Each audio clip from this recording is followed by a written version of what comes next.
be intrigued by what you think and what you're doing. You mentioned something about you've got a sort of like side project that you're doing personally about children's learning and education. Tell us a bit about that.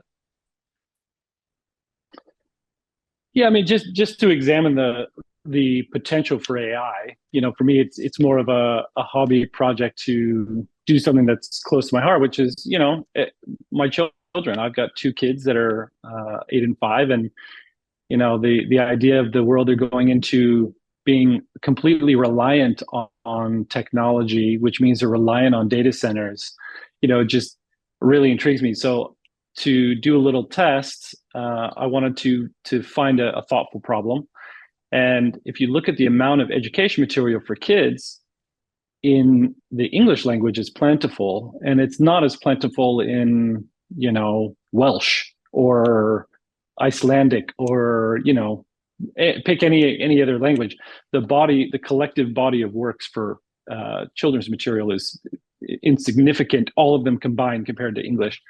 So I did a little project to write some software and build an entire learning system for kids, bracketed by age and in terms of domain. So like cognitive development or emotional development, physical development, and really use AI to help create that framework, and then use different AI to translate that into the proper language and how you would speak it in those languages, as opposed to just, translate and it's technically right, but no one would ever say it that way. How you would use AI to do the corresponding imagery for that. And I've published a bunch of kids' books to test that out. And my takeaway learning from that is, if you're an entrepreneur in the 90s, you needed $100 million to start a company. If you were an entrepreneur in the 2000s, you probably needed 50 million. 2010s, you needed 10 million. And now with what you can do with AI, I think there's almost no need to raise any sort of funding to start a company.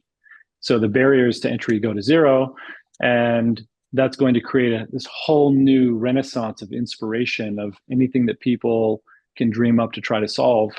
They're going to be able to do that with virtually unlimited resources at their disposal.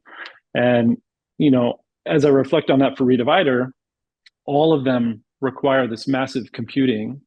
And it's critically important to me and my partners and our advisors and, investors and everybody that we do it in a way that has the people of Earth in mind. It's got the protection of the planet in mind. And we think those two things will lead to higher profits. And hopefully I can do my little part to fuel the imagination of the next generation of entrepreneurs.